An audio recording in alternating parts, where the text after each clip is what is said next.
Welcome back, friends. Oh my gosh, I know it's been a while since we last caught up and talked about TV. We'll get into why it's been so long, but today we are going to talk about House of Villains. Now, it was announced right after I did my Mount Rushmore of reality TV stars, and to see that one person from my Mount Rushmore and my honorable mention are both on this show, I was ecstatic. And so I've been getting into the show, and I appreciate the mashup of all of these reality TV icons because unfortunately, I don't think that we are going to be able to create new reality TV icons.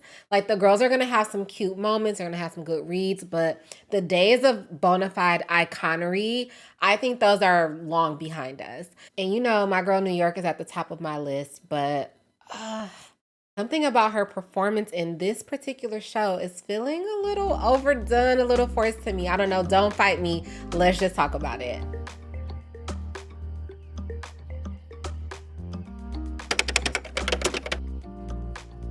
Yes, as I mentioned, y'all, I am so happy to be back and talking to you guys about TV.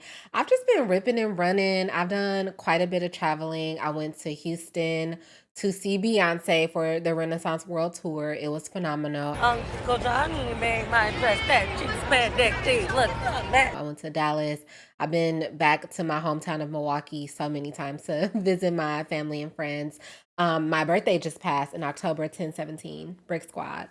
So yeah, for my birthday, I was in Boston. And so admittedly, I just haven't been sitting down for long enough to actually record these videos, but I am not getting my butt on another plane until 2024. I've been so excited to talk about this show, The House of Villains. This is going to contain spoilers. So if you plan on watching the show, go watch the first couple of episodes and then come back. But if you've already watched it, let's just get into it. House of Villains, it's a show on E! Where they've taken some of the most iconic reality TV villains and they put them in a house, dangle some cash in front of them, and you have to be the last man standing in order to get the cash. So you know what that means. Chaos is going to ensue. Let's get into the cast. Okay, you have Tiffany New York Pollard, the HBIC herself. She needs very little to no introduction. Love her! Oh my God! But if you don't know her, she was on Flavor of Love. She later went on to have her own spinoff shows with I Love New York, New York Goes to Work, Breakfast with Tiffany. The girl has just been on TV for a good part of my life.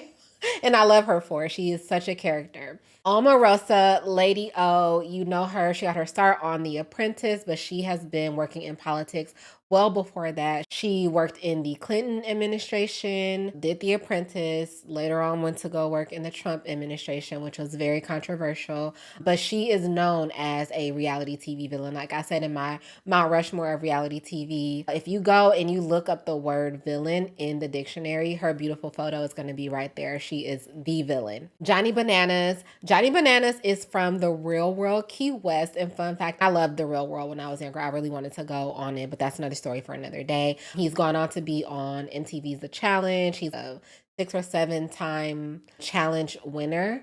So yeah, he's pretty iconic and very, very villainous. Bobby Lights from Love and Hip Hop. Got Johnny Fairplay from Survivor, and Fisa from 90 Day Fiance, Tanisha from the Bad Girls Club, which is throwback. I ain't getting no sleep because of y'all. Yeah, that's Tanisha. Jax Taylor from Vanderpump Rules. I mean, he is probably one of the most hated reality TV stars that I can remember, just from his time on Vanderpump Rules. Corinne from The Bachelor, I had no idea who she was. And then Shake from Love is Blind. Now, we've gone over what the premise of the show is, who the people on the cast are. Let's get into what I like and what I don't like about the show, because I feel like it's a very enjoyable watch, but there are some things that I would change if I was on the production team. NBC Universal, y'all can holler at me for season 2 if you want. But let's get into what I like first. Of course, I love seeing some of my reality TV faves. New York, Omarosa, Johnny Bananas.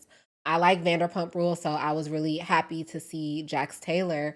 I think that we are going to see more shows like this. Just a mashup of reality TV stars from different networks, different shows, because unfortunately the new batch of reality TV characters, they just aren't really giving us anything that we can sink our teeth into. I think that so many people now who get on reality TV, they are trying to emulate and imitate characters that they've seen before. And so it's coming off forced, it's coming off inauthentic. And so I think in order to preserve audiences, they have to start cross pollinating these different characters. And I'm here for it, to be honest with you, because I've really lost my interest in a lot of reality TV. And it's because the people just aren't doing it for me these days. I think Candace was like the last new reality TV star that actually made me like excited to watch. And I think everybody after her that I've seen on various shows, they just really haven't done it for me. I love the competition aspect of the show. I am in my competition reality TV era.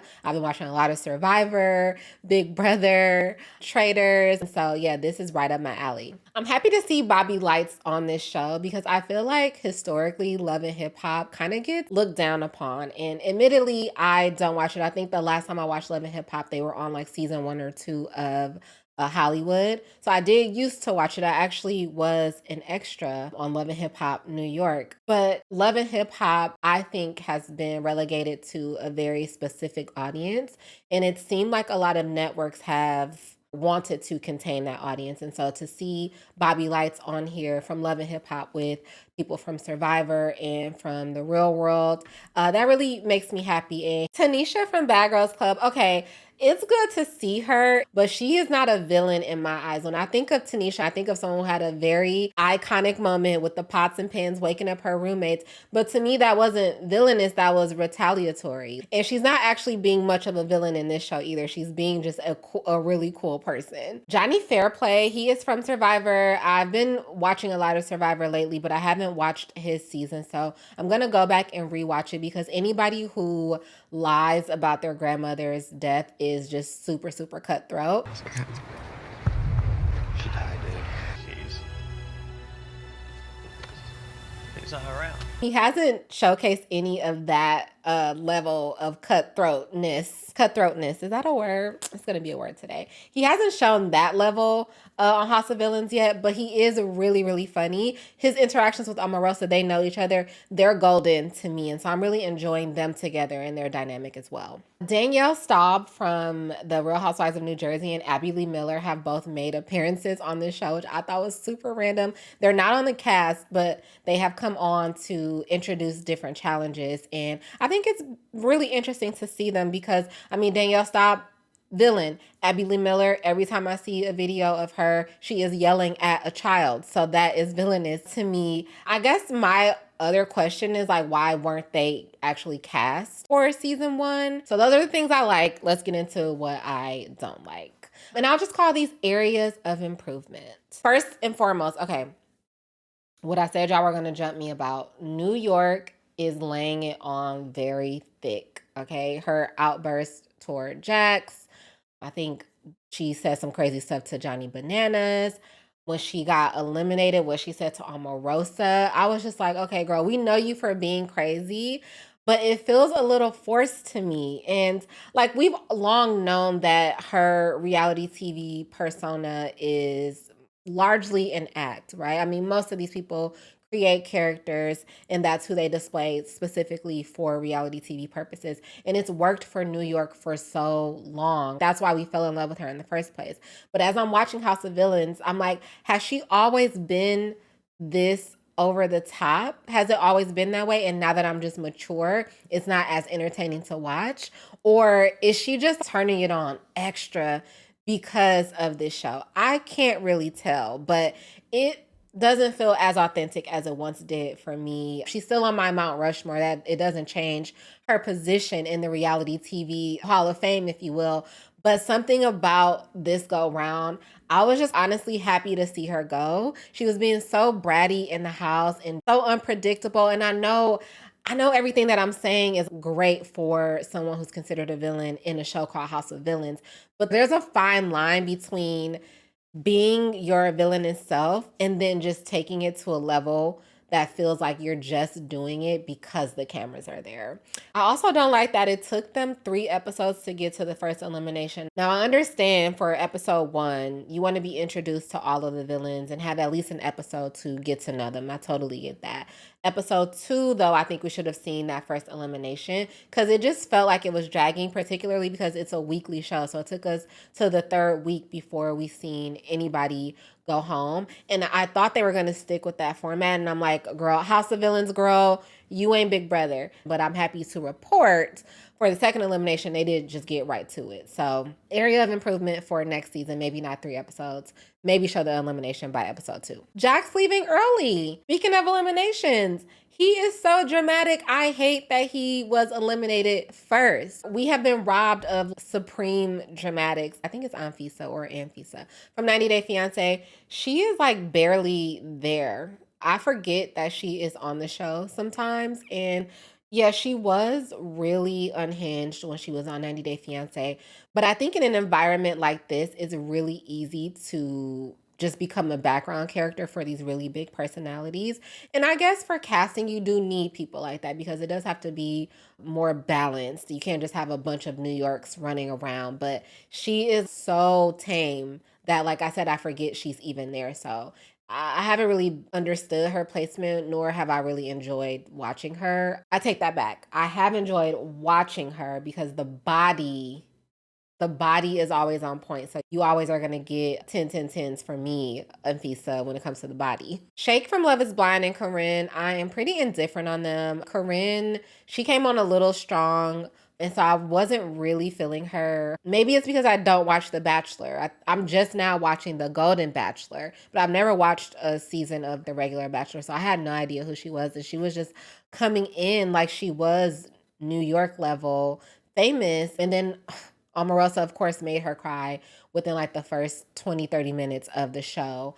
So yeah, I could take her or leave her as well. And the last thing I don't like is that they get voted out. So because we have this mashup of the most iconic reality TV villains, I would like to see them interact for a longer period of time. I think they should take a page from RuPaul's Drag Race, the all-winner season, where nobody went home, but it was just based off of a points system. That's what I think they should have been doing for House of Villains. They should have them stay in the house, and then if you win challenges and all these other things, you just get points, and then whoever has the most points at the end, they can win the money and the title of the most villainous villain or whatever it's called. Oh my God, what a brilliant idea. But I don't like that they have to go home when they get eliminated. So those are my likes and my dislikes. I think moving forward, if the show gets a season 2, there are a couple of people that I would love to see on the cast. Number 1, Lisa Rinna from The Real Housewives of Beverly Hills. Lisa Rinna is great television. I don't care how you feel about her. She is amazing television, and you cannot deny that she is a villain in so many people's eyes. I would love to see also Candace from Real Housewives of Potomac. Yes, we all can agree. While I think she gets unfair treatment sometimes, that mouth, that is the mouth of a villain. Not today, Satan. Not today, neck. Not today, ankles. We don't have. I also would love, this is a throwback, y'all, Tyler from The Real World Key West. He was on the same season as Johnny Bananas, who's on the show now. When he was on The Real World Key West, he was kind of a villain, and he's someone that I think of when I think of reality TV characters who were a little mean. And the last person, I don't think this person is going to do it, but Boston Rob from Survivor. Now, he has played 6 Survivor seasons. He's won once. But he is really cutthroat. And so I would love to see him interacting with other people who are just as cutthroat. But something in me just tells me he wouldn't do something like this. So that's it for me. If you have watched House of Villains, who are your faves so far? What do you think of the show? And should season 2 happen, who do you want to see? Let me know in the comments. And then we're going to be talking a lot more. Like I said, I'm going to sit my butt down and make some more videos. I can't wait to talk to you guys more. Thanks so much for being here. Bye.